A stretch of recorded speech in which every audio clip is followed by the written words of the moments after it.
pour acheter une bande dessinée, on sent, comme tu dis, on y va discrètement, quoi. On murmure le titre, on feuillette à peine. Bon, on faut dire regarde que quand un le peu titre est gauche à Couille droite, de taureau, c'est vrai que. Bonjour madame.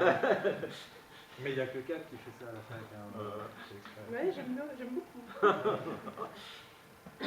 Excusez-moi, j'essaie de retrouver le Mais oui, en France, j'ai l'impression que voilà, pour avoir vraiment une visibilité, il faut qu'on soit en permanence dans le drame. Il manque ce côté, cette légèreté là, c'est un peu dommage. Ou alors au contraire, il faut forcer le trait. Oui, il faut forcer le trait à tel point que voilà, de toute façon, ça ne puisse que faire réagir. Ben, moi, mes dessins sont clivants. De toute façon, voilà, c'est soit on aime, soit on n'aimera pas. Mais du coup, ouais, c'est le seul moyen de frapper.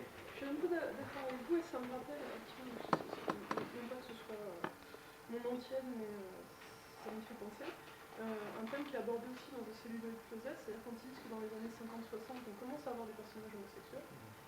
C'est toléré, mais il faut qu'ils aient une fin atroce, ou qu'ils rentrent dans le vent. Donc, et c'est plus tard, quand nos droits ont commencé à être un peu plus reconnus,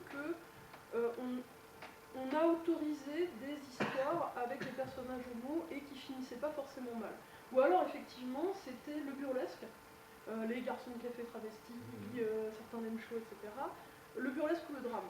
Il n'y avait pas forcément de place pour quelque chose soit de drôle, mais sans être burlesque et sans se moquer, sans faire les grandes folles, etc., les caricatures, qui soit un humour, on va dire, qui rit avec nous et pas de nous. Donc je pense que peut-être que c'est pas faux ce que vous dites, et je pense qu'effectivement, j'ose espérer qu'on est à une époque charnière où ça va arriver de plus en plus, mais peut-être que oui, on en est encore au moment où il faut que ce soit le bleu est une couleur chaude, soit effectivement Ralph Koenig qui, au premier abord, est quelque chose d'assez caricatural, notamment sur la sexualité des gays. En fait, quand on le lit vraiment, bien sûr que c'est beaucoup plus profond que ça, mais j'ai l'impression effectivement qu'il y a peut-être cette charnière. Et c'est vrai qu'en plus, en France, on n'a pas des masses d'auteurs homo qui en font une œuvre, qui font quelque chose de, j'allais dire sérieux, mais c'est pas gentil pour ceux qui font des choses, mais voilà, on a cité Ralph Koenig, on a cité 50 auteurs américains, on a cité Julie Marot, qui est belge, et puis des trucs qui sont vraiment, qui sortent du fanzine, on va dire même les chroniques mauves qui ont été publiées, ça a été publié par une toute petite maison d'édition très peu diffusée. Qu'est-ce qu'on a d'équivalent? À ma connaissance, pas grand-chose. Donc c'est vrai que c'est difficile aussi de comparer, parce qu'on n'a pas forcément matière. Et c'est vrai que les BD homo américaines, il y en a beaucoup qui sont traduites et publiées, ou au moins accessibles en France. Mais ça reste vraiment très confidentiel, même pour les homos en fait. Je pense à Strangers in Paradise, ça avait été commencé à traduire, je pense qu'on a au moins une qui a coulé, une deuxième qui a repris, alors que c'est une magnifique BD sur un couple de femmes qui vont, alors leur relation, ça va, ça vient, est-ce qu'elles sont lesbiennes, oui, non, peut-être, et d'ailleurs c'est très très drôle, ça passe du comique au polar, donc c'est ce qui n'est pas forcément donné à tout le monde.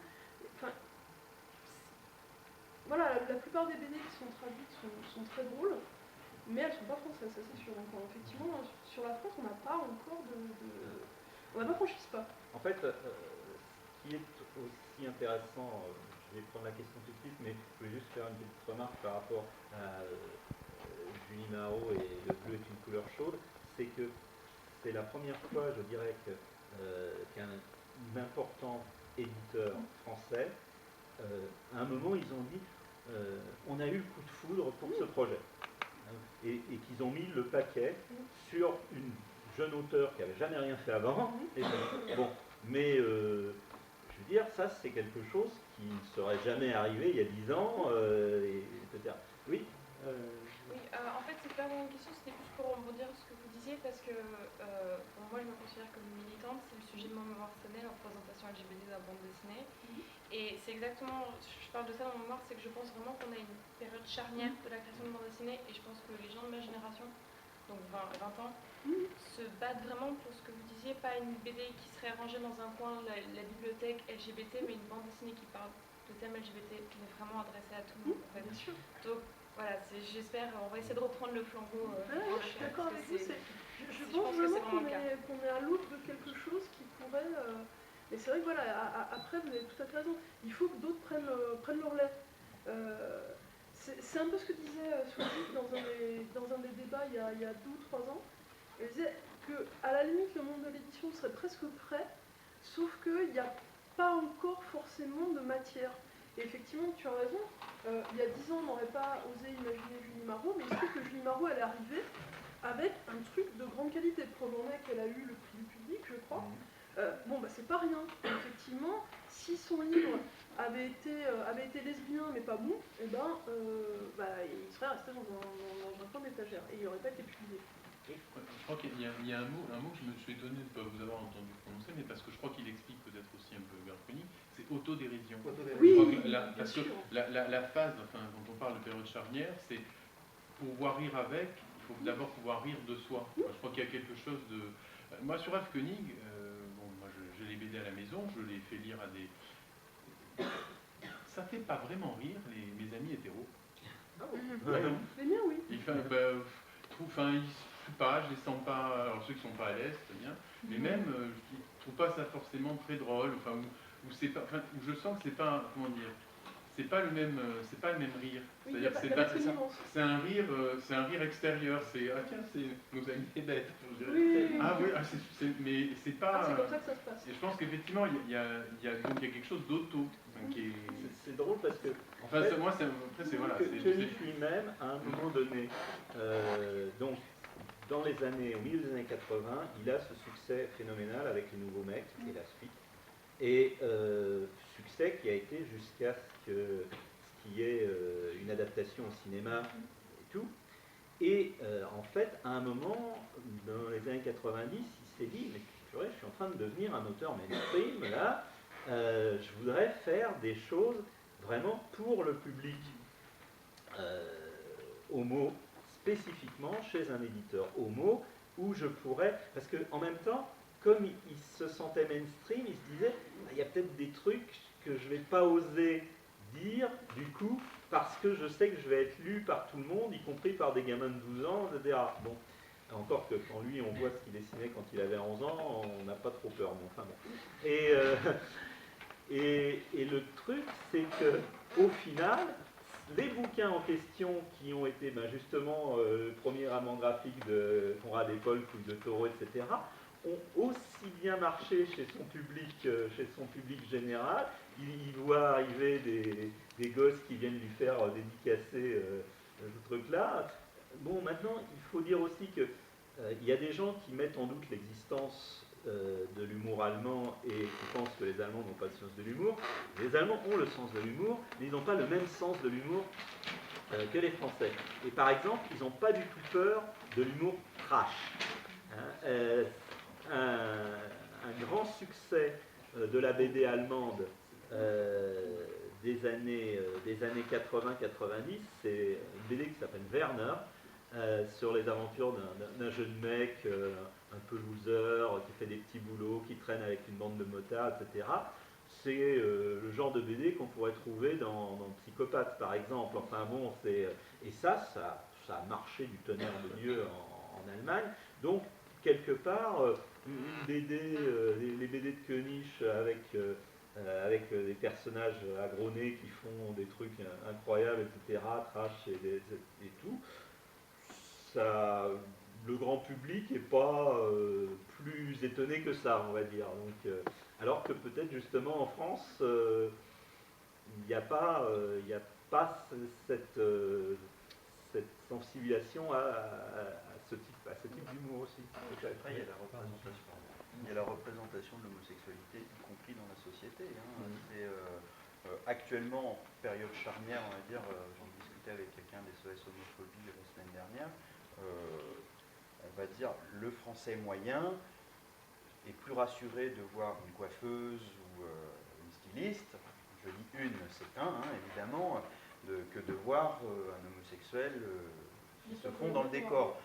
Les actes les plus homophobes, enfin les attaques les plus homophobes sont contre les gens qui se fondent dans la masse, entre guillemets.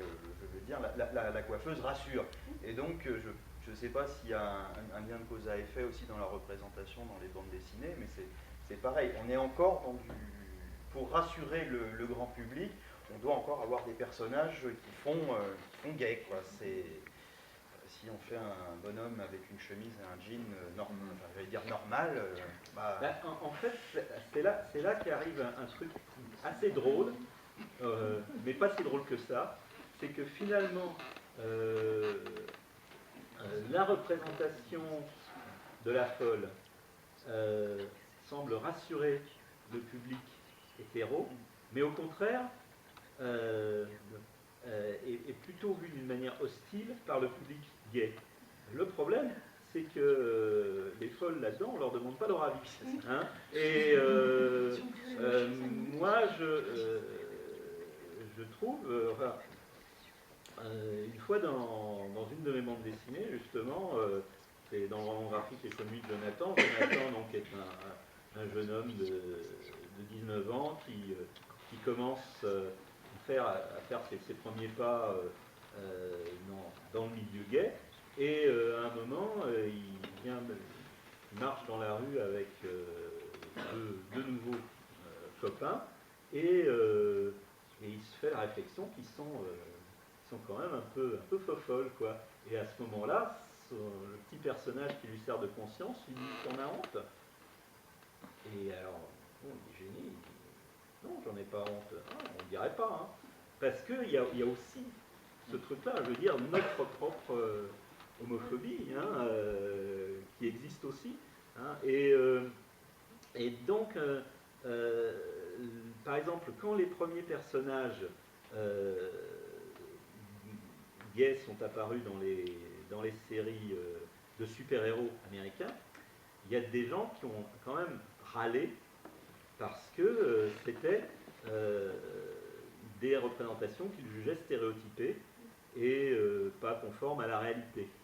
Je dirais qu'aujourd'hui, quand on regarde avec le recul ces bandes, ces personnages créés il y a 30 ans, et la manière dont ils étaient faits, je dirais qu'inversement, on aimerait peut-être retrouver aussi des personnages comme ça, parce que maintenant c'est l'excès inverse, c'est-à-dire que quand on est dans les bandes dessinées LGBT qui sont produites un peu partout, finalement la représentation par exemple d'hommes efféminés ou de filles très butch, etc., semble être devenue presque une sorte de tabou, quoi. Tout à fait. Alors, ça, c'est quelque chose qu'on retrouve de toute façon, que ce soit dans la bande dessinée ou dans les vitrages. Le nombre de fois où on a entendu les fois là, c'est les drag queens et les mecs en string, ce serait bien, mais enfin bon, vous donnez une mauvaise image. Bah écoute, il y a 20 ans, quand ils se prenaient des pierres dans la tête, toi t'étais pas là, donc tu te tais. Mais effectivement, il y a un bon contre-exemple, qui est l'œuvre d'Alison Bechdel, où là, effectivement, on a l'impression qu'elle a mis un point d'honneur, mais en même temps, ça vient totalement naturellement, à représenter absolument tout le monde. Et effectivement, la plupart de ces personnages, comme Jérôme on l'a prévu, sont comme vous et moi, c'est ni spécialement androgynes, ni spécialement typés, voilà, il y en a qui font des robes ou pas, la plupart sont en pantalon, comme la plupart des gens dans la vraie vie. Il y a des hommes efféminés, des femmes un petit peu, entre guillemets, masculines, mais bon, il n'y en a pas plus que ça, et puis ils n'ont pas une étiquette collée au front, c'est des personnages comme les autres, et c'est vrai que ça fait beaucoup de bien, c'est un peu la société idéale. Mais oui, tu as raison, on est passé... il y a encore des représentations caricaturales qui sont assez souvent pas trop de notre fait, et puis il y a au contraire des gens qui mettent un point d'honneur à faire une représentation non caricaturale. Et puis il y a des gens qui pointent un peu le problème, je pense notamment au dernier Ralph Koenig où il a fait plusieurs strips sur le personnage, un personnage d'homo qui se travestit pour aller à la Gay Pride, qui se prend des réflexions pas forcément agréables et qui retourne la situation en disant non mais je fais ce que je veux, fous-moi la paix. Et effectivement ça on en aurait besoin un peu plus. Il y a juste un autre point, j'y pensais tout à l'heure sur justement l'humour. dans la BD LGBT. Je pense qu'il y a aussi un besoin de rire pour dédramatiser. Je pensais à ça quand tu parlais de Wendell. Wendell, pour moi, c'est une BD qui est vachement bien. En plus, historiquement, ça nous ramène à une époque. Enfin, il y a vraiment un aspect documentaire historique qui est hyper intéressant. Mais en plus, pour moi, Wendell, c'est un espèce de gros chamallow, quoi. C'est-à-dire que c'est... j'imagine, parce que bon, en plus, moi j'ai lu ça 20 ans après quasiment, donc dans une société qui avait vachement évolué, où mes droits étaient plus protégés, où en gros je risquais pas forcément de me faire péter la gueule en allant dans la rue pour peu que je sois à peu près discrète. Mais j'imagine pour les homos de l'époque, du début des années 80, avec en plus le sida qui se profilait, lire Wendell, ça devait être un espèce voilà, de gros chamallow, de ballon d'oxygène, oui, notre vie elle peut être drôle, elle peut être jolie, il peut y avoir que de l'amour et des copains, un espèce de petit morceau de bisounours. Et je pense que c'est peut-être aussi pour ça que beaucoup de BD LGBT sont assez drôles, c'est que on en a besoin aussi, quoi. Je pense aussi à une autre BD qui n'est pas très connue en France, mais qui est magnifique, qui s'appelle Skin, de Julien et Mariko Tamaki, qui est sur le monde de l'adolescence. Et donc l'adolescence, alors ça se passe au Canada, mais ça pourrait se passer aux États-Unis ou dans un lycée français, c'est-à-dire une période où les enfants sont d'une cruauté entre eux, et en particulier avec ceux qui sont différents. Mais voilà, il y a ce petit côté humoristique qui fait que c'est pas complètement oppressant, et je pense que c'est ce qui fait aussi que le personnage ne se suicide pas. Donc voilà, je pense qu'il y a aussi ce besoin de rire un peu de notre réalité, qui est pas forcément drôle, qui est de mieux en mieux bien sûr au fur et à mesure que les années passent, mais qui il y a encore 20 ans n'était pas forcément si drôle que ça. Mais en fait, moi je pense qu'il y a une chose qui va dans ton sens, Nawab, c'est que finalement, cette bande dessinée LGBT qui pendant longtemps était un peu réservée par le biais de la diffusion du papier, etc., à une diffusion un peu confidentielle, maintenant, du fait d'Internet, n'importe qui peut arriver par exemple sur ta page et voir tes dessins, et après, je veux dire, c'est pas écrit par Nawak, le grand dessinateur homosexuel, ou ceci, cela. Pardon ? 1m70. Le dessinateur homosexuel 1m70, avec un chat, une chatte. Bon, hein, je veux dire, on voit d'abord les dessins. Oui. Donc, quelque part, il n'y a pas ces multiples médiateurs que sont finalement l'éditeur, le rayon BD où on a mis peut-être les petits éditeurs, etc., le fait d'être passé, etc. Là, tu vas directement à la rencontre. Ouais, mais il y a quelque chose de cruel quand même sur Facebook, c'est le compteur de likes sur Oui, une page. Oui. Et les gens viennent, Oui, tant qu'on est un auteur bobo gauchiste, franc-maçon, machin truc, ça passe bien. On met un dessin sur le LGBT, sur le thème LGBT, et là d'un seul coup on voit 20-40 personnes qui disparaissent d'un coup, et on se dit ouais, enfin il y a encore un clivage, dans le dessin LGBT. Moi je le sens dès que je fais un dessin sur ce thème-là, le conteur soit s'affole parce que le dessin est réussi, soit il peut être très, très mauvais quoi, pour le coup. Donc il y a encore quelque chose à dépasser. C'est vrai que en fait, tout ce qu'on disait là à l'instant, c'est qu'il y a encore un décalage aussi quelque part entre finalement, disons, l'image.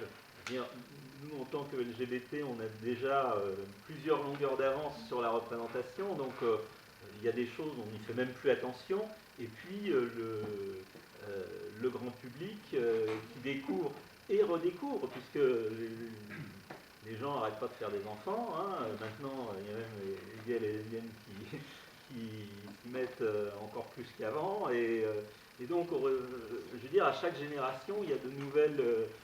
en fait, il faut réinventer la poule, tout recommencer, etc. Mais c'est Internet, je pense, qui va nous permettre aux auteurs LGBT, enfin, aux auteurs, d'avoir une visibilité, parce que pour revenir, moi, ton combat, il est... de toute façon, c'est... magnifique.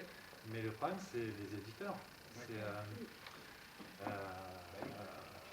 c'est là où je suis pas trop d'accord avec toi quand tu dis il n'y a peut-être pas encore suffisamment de qualité pour que les éditeurs puissent de la qualité, il y en a, mais le problème c'est que quand vous allez frapper à des portes, même avec un bouquin très drôle chez Dargaud, depuis Casterman ou Glénat, ils vous disent non. Donc en fait, l'auteur LGBT se réduit à soit de l'auto-édition, soit, donc c'est un avaloir de chez Glénat et un avaloir de votre propre auto-édition, ça n'a rien à voir. Hein.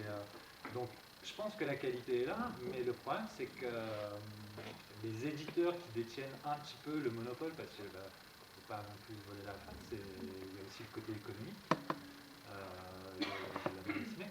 Tant que les grands éditeurs seront frileux, ne voudront pas prendre de risques à moindre coût, ce sera problématique.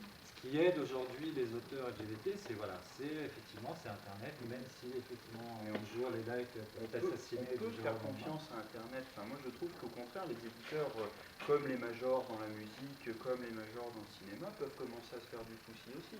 Moi, le livre, il s'est vendu à plus de 800 exemplaires uniquement parce que des gens ont voulu. Non, mais voilà, mais des gens, enfin, c'est des nouvelles formes de diffusion. J'en parle parce qu'il y a Bibliocratie, donc qui a été entre guillemets mon éditeur qui est dans la salle, quoi. Voilà, il y a des nouvelles formes de distribution sur Internet. Je vois Monsieur Q là, qui fait ses petits mensonges là, sur Facebook, qui est aussi un blogueur. Il a fait un projet Quickstarter pour vendre son agenda dessiné. Il a eu un succès, il a cartonné, quoi. Donc les éditeurs, ils auraient tort de regarder. Enfin, il faut qu'ils commencent à apprécier Internet comme un média et pas faire peut-être la même erreur qu'ont fait les majors dans la musique, qui ont complètement raté, on va dire, le passage à Internet, quoi. Je m'appelle Yannick Fayet, je suis un des directeurs et fondateurs de Bibliocratie et on a édité avec La Voix qui son livre. Je voulais dire 2-3 choses. La première, c'est que je pense pas que ton livre, en tout cas moi je l'ai pas perçu comme ça, on l'aurait fait de la même manière, comme un livre LGBT. En fait, je veux dire, quand je rencontre un auteur, je ne lui demande pas avec qui il couche, et pour être tout à fait honnête, j'en ai rien à foutre. Mais vraiment. Par contre, quand on a pris un café ensemble le jeudi, enfin le premier jeudi où on s'est rencontrés, je lui ai dit ton bouquin, tes dessins sont d'une très belle qualité, ce que tu racontes est un combat intéressant, et que moi, d'ailleurs, je n'associe absolument pas un combat LGBT, parce que je pense qu'il peut intéresser tout le monde, enfin, il faut se poser des questions qui ça n'intéresse pas tout le monde. Et donc, du coup, je te dis, il faut le faire. C'est simple, on change tout le monde. On a le droit aussi de prendre des bons et des meilleurs, quoi. Par chance, ça nous arrive. Donc, ce que je veux dire, c'est que on n'a pas fait une page, on n'a pas un coin LGBT, etc. Et on ne fait pas des livres LGBT. Ton livre, pour moi, n'est pas un livre LGBT. Ton livre, c'est un livre de caricature sur un sujet grave qui a traversé l'actualité française pendant longtemps, pas pendant un an, et il fallait parler de ça. C'était une bonne chose. Et je pense que c'est important aussi de dire ça, parce que quand je vous écoute, quelque chose qui me fait un peu peur, ça serait que vous-même vous disiez non mais finalement on est des auteurs différents et on doit rester différents.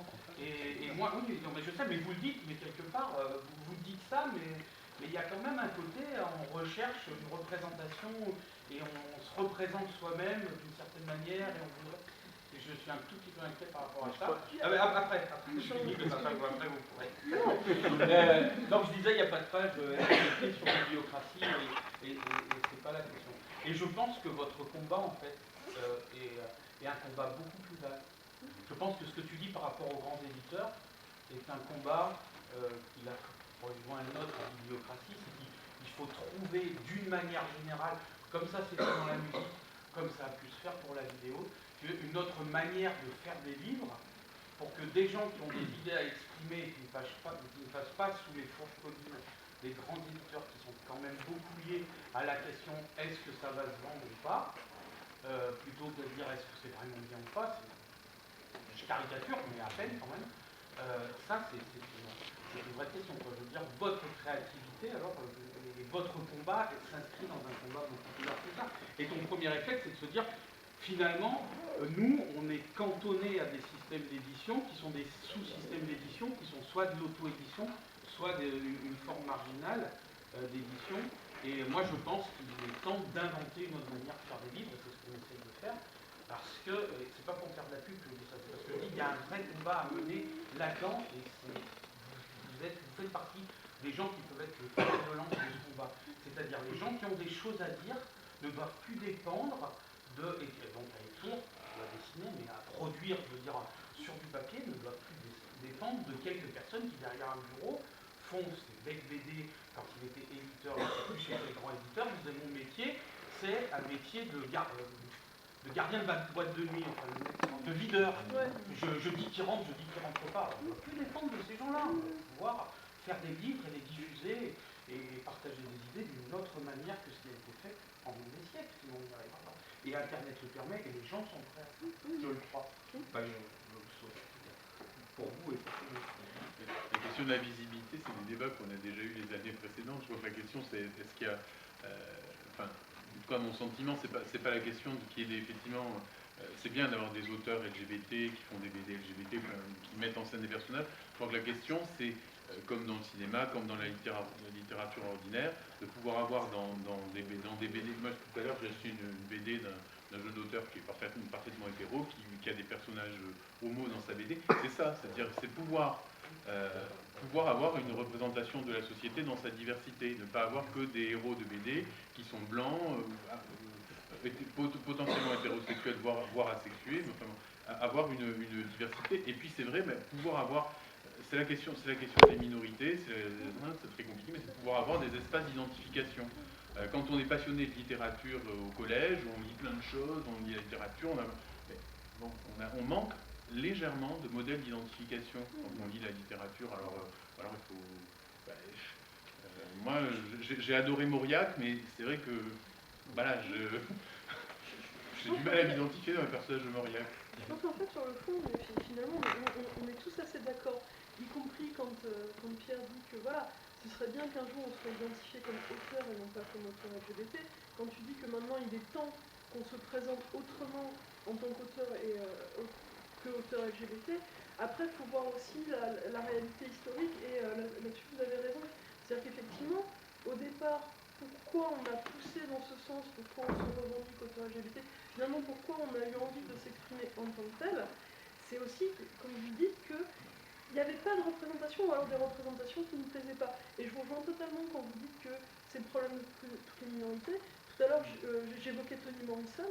C'est pareil, Toni Morrison, avant qu'on lui décerne le prix Nobel de littérature, ce qu'elle se prenait dans la gueule, c'était mais c'est bizarre quand même vos livres, il n'y a pas un seul personnage blanc. Ah bon? Alors c'est marrant parce que quand dans les livres, il n'y a que des personnages blancs et pas un noir, on dit que c'est de la littérature normale. Quand c'est le contraire, on dit oui mais quand même c'est bizarre.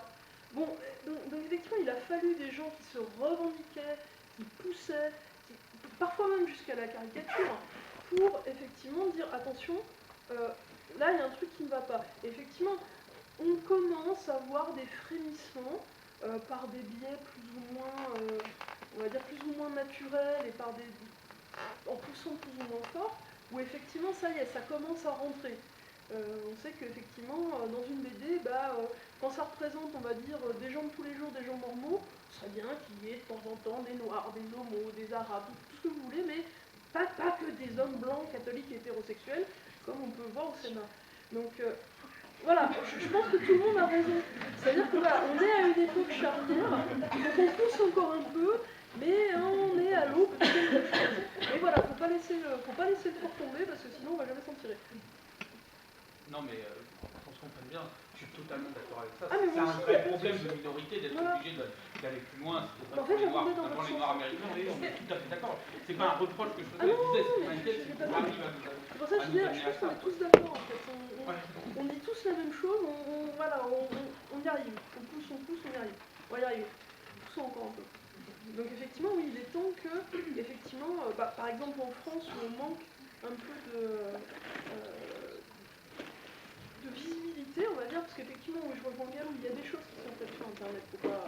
Mais poussons, voilà. Il est temps qu'on se prenne en main et qu'on pousse. Qu'on aille pousser les portes d'entrée des maisons d'édition, qu'on aille se faire éventuellement auto-éditer ou du crowdfunding ou ce que vous voulez, mais qu'on y aille en disant, mais voilà, je ne suis pas qu'un auteur de minorité, j'ai des choses à dire, à vous dire, et qui vont vous intéresser si vous prenez la peine de lire. Voilà.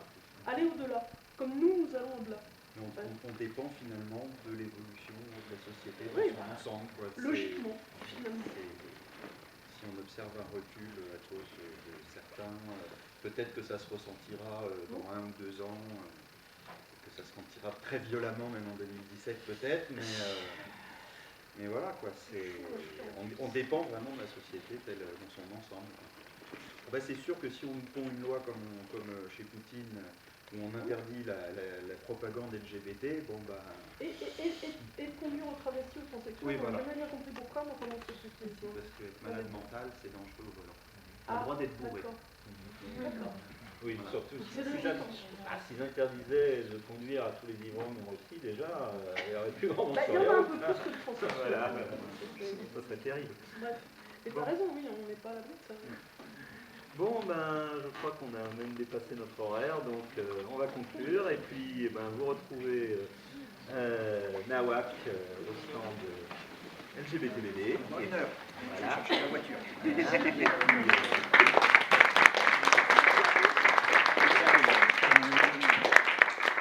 Alors moi j'en profite, tant que je vous ai en face de moi. Ça c'est un livre du coup qui a été édité sur internet. Vous ne le trouverez plus parce que du coup il n'a été souscrit que par les gens qui ont soutenu le projet.